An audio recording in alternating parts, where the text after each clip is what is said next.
Hello, I'm Brigantia of Blackbird of Blackbird's Brew. Welcome to Journey Through the Tarot. Today we are going to cover the Magician. The Magician is the second card in the tarot, and as you can see in this, he looks like quite the salesman. In other decks, he is presented more majestically, and this actually touches on something that I would like to emphasize about the Magician. He really is a dual character. The Magician has great power, particularly with power of persuasions. He knows the tools of his trade. He understands how to fully utilize them.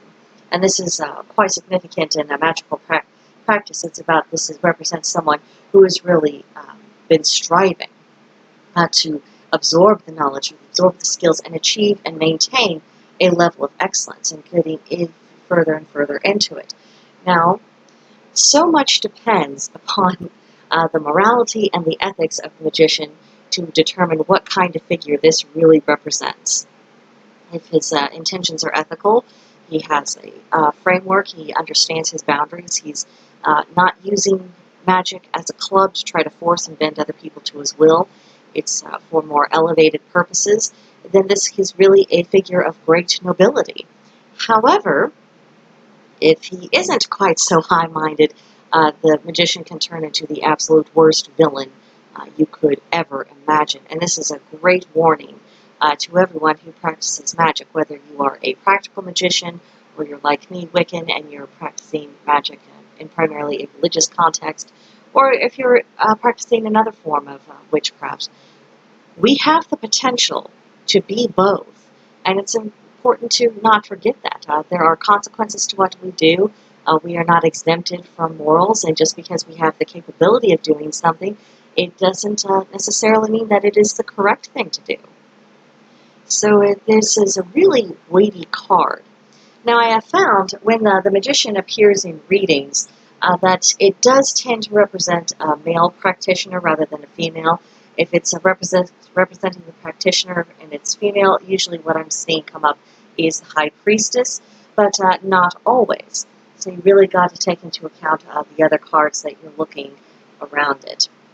Now, specifically emphasizing the Magician in the Housewives Tarot deck. As I mentioned earlier, this is very much a salesman. He's got the washing machine in the background. I could just as easily imagine him selling used cars and living up to that particular unfortunate stereotype. But let's consult our little booklet and see what key words the author has associated with this figure. Illusions, deception, and charm. This does tend to point that when the Magician appears in this deck, we are looking at a little more of the unethical magician, someone who is not taking their magical responsibilities seriously and is perhaps morally ambivalent and is not giving that proper consideration. So that's something to keep in mind when using this deck specifically. But again, a lot will depend upon the context of the other cards surrounding this one. But if there's an interesting description to go along with this that I think you might get a giggle at, it sounds like a commercial because it's new and improved, hassle-free, money-back guarantee. You can just hear the kind of voice on the commercial using those phrases. These are the promises of the Magician, a charismatic salesman with all the answers to life's little problems. Unfortunately, these sales pitch are only half-truths. After all, a roast is only as good as the cook who prepares it. So don't be fooled by smooth talkers and sycophants. If something sounds too good to be true, it probably is. I like the principle of this. Magic is only a force of good if the person wielding it is using it for that force. It's like any other force of nature. It's the magic itself, that energy exists outside of perceptions and confines of morality, but the way it is used really determines, well, it says more about the practitioner than it does about the magic itself, but because it can be used in any kind of direction. Just like ordinary household tools, such as a hammer. If you're putting a nail in the wall to hang up a pretty picture, the hammer's being used in a proper, moral, ethical way. But if you're using the hammer to smash someone's heads in, we've got a problem. It is a tool. We are using tools. And that's something I think that is worth pointing out to people who are not familiar with magical practice in general, or with Wicca in particular, is the idea that you have to acknowledge there are people who have used magic for nefarious purposes. There are people out there who can and do and will use it for harm. But it is not the magic itself that is the problem. It is, like everything else, it is a human issue. Some often, the gun debate in the United States, people are all kinds of worried about what sort of weapon and where it came from and this and that and blah, blah, blah. When really, the gun itself is not the issue. It's the use for which it was put. If you're using that gun to defend yourself, that's morally proper. If you're using that gun to acquire dinner, to put food on the table, that is morally proper. If you're using the gun to learn a new skill, that is morally proper. If you're using it to go out murdering your neighbors, that's an issue. But the problem is not the tool. The problem is always the person. So that's a really valuable lesson we can learn from the magician as well. I also want to touch on the idea of half-truths. This ties into an idea that I've been trying to communicate, only semi-successfully, about using the right tool for the right job.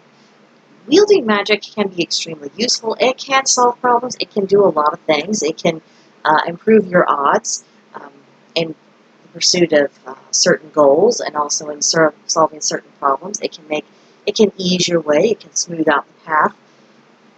But it isn't always the answer for everything. And using magic as a substitute for taking a more direct action through conventional means instead of using it in addition to, I think that becomes a problem. I don't think you get the good results that you're really looking for, and it becomes an excuse for laziness. And if your magic should fail to accomplish this goal or to solve a particular problem, well, then you can say, oh, well, it was the spell's fault. I just don't know what happened. Well, were you acting in harmony with your intentions? Were you using every method at your disposal to see something through?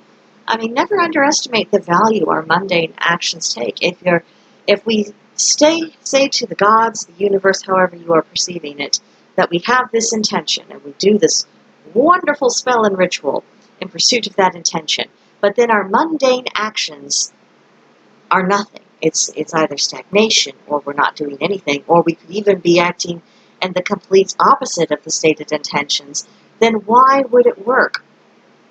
Our mundane actions have energy too, and when we are not, when we don't have our magical and our mundane actions working in concert together, they tend to cancel each other out. They're working against one another, and you're making your life a lot harder than what it needs to be. So there's a lot to be learned from the Magician card and the Tarot, clearly, especially for those of us who are practicing magic in some form. And I guess all that remains is to tease you a little bit about next week. We will be looking at the High Priestess, so I hope you will come back for that video. I hope you've enjoyed this one and that's been useful to you. I'll see you in another one.